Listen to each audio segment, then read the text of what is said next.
Assalamualaikum warahmatullahi wabarakatuh. Terjadinya pembunuhan Uswatun yang dimutilasi oleh Rahmat Trihartanto yang juga dipanggil dengan Anto. Jadilah netizen yang bijak. Janganlah kita membuat di PT-PT baik tappingan maupun komentar terlalu mengkaitkan beliau yang statusnya katanya sebagai ketua perguruan silat di Tulungagung. Mengapa tindakan beliau dengan keji dan kejam membunuh dan memutilasi Uswatun itu tindakan pribadinya. Jangan selalu dikait-kaitkan ini ajarannya Mbah ini ajarannya perguruan ini ajarannya itu nggak boleh, karena nggak ada satupun perguruan silat itu yang mengajarkan ketidakbaikan. Saya kebetulan sebagai penyuluh Kementerian Agama ya, sering diundang memberikan pembinaan dan penyuluhan mereka, mulai dari PSHT yang sering undang saya, ada lagi Pagar Nusa, ada lagi IPSI ya, dan juga perguruan-perguruan lainnya. Bahkan 2 anak laki-laki saya pun sempat saya ikutkan dalam ya organisasi pencak silat itu di Madiun, Tulungagung, Ngawi, daerah Tapal Kuda.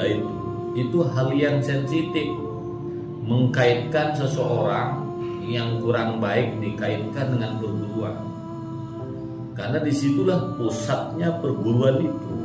Apa yang dilakukan oleh Anto itu pribadinya, jangan kait-kaitkan dengan perguruan silatnya untuk menghindari hal-hal yang tidak diinginkan. Awalnya mungkin bentroknya hanya ada di media sosial, tapi lama-lama ini kalau dibiarkan bisa bentrok di lapangan.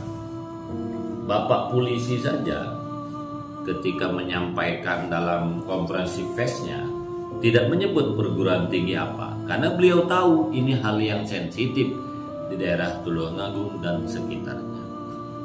Lebih baik kita sama-sama mengawal bagaimana kelakuan kejam dari Anto ini dihukum maksimal.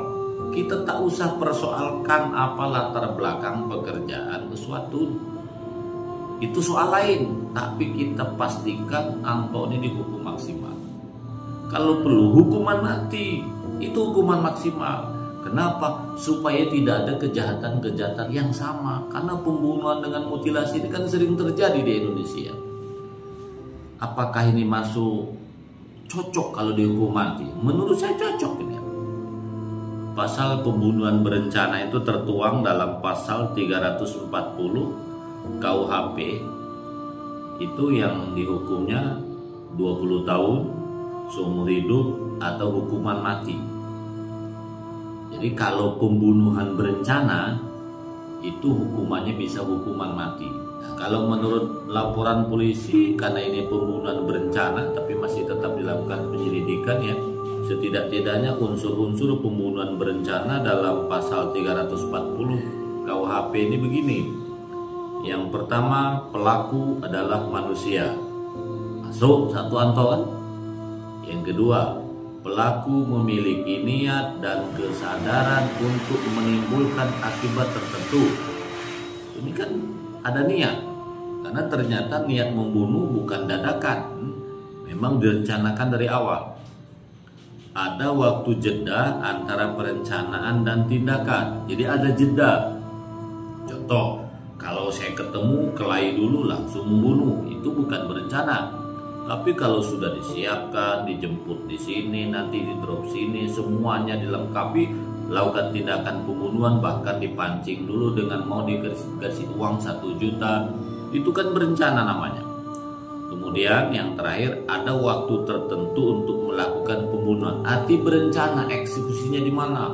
Sudah disiapkan, yang jemput saudaranya, dia akan dieksekusi di Hotel Kediri. Nah ini mari kita kawal. Lebih bagus kita fokus pada hukuman si Anto. Tak usah terlalu persoalkan latar belakangnya. Anto ini menurut saya ini harus kita kawal habis. Karena saya melihat, ingat tak pembunuhan Joshua dulu yang dilakukan oleh Sambo? Mungkin kalau tidak dikawal habis oleh netizen, pertama tidak terungkap, yang kedua tidak dihukum maksimal. Nah, saya nggak tahu nanti netizen ini apakah akan mengawal Mas Anto itu dihukum sampai hukuman mati atau tidak. Karena biasanya kebiasaan netizen ini, ketika ada kejadian baru, kejadian ini akan terlupakan. Apalagi Anto ini kayaknya jaringannya juga luar biasa.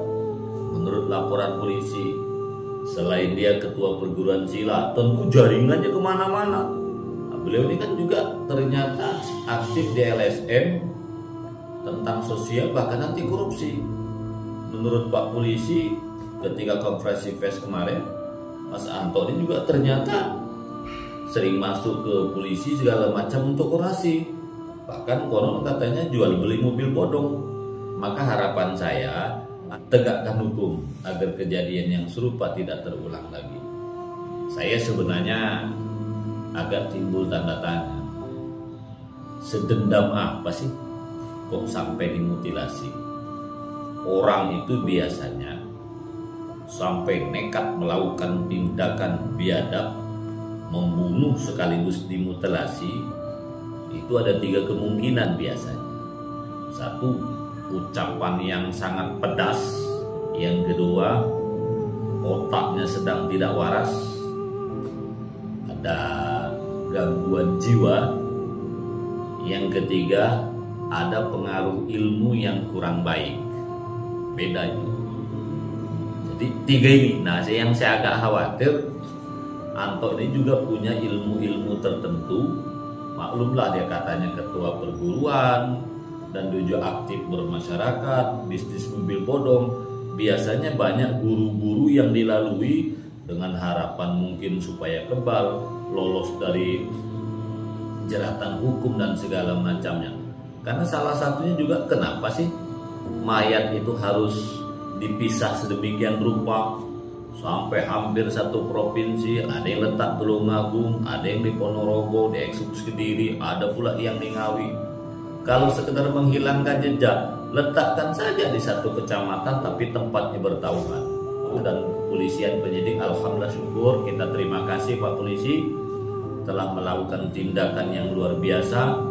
Semua jasad korban telah disatukan dan sudah dikuburkan pada tempat yang sama. Pak Polisi tuntut yang maksimal.